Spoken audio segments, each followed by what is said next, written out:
In this video, you are going to see how to insert symbol in Microsoft Excel, as you can see here. Let's get started. To insert the symbol, clear the data of the cell. Now click on the cell, go to insert, go to symbol, and here change the fonts to Wendings.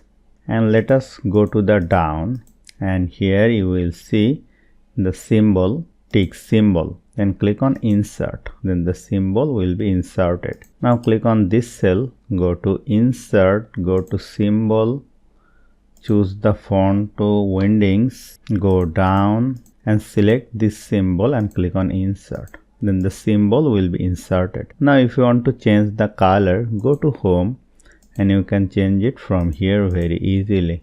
Click on over here and change the color.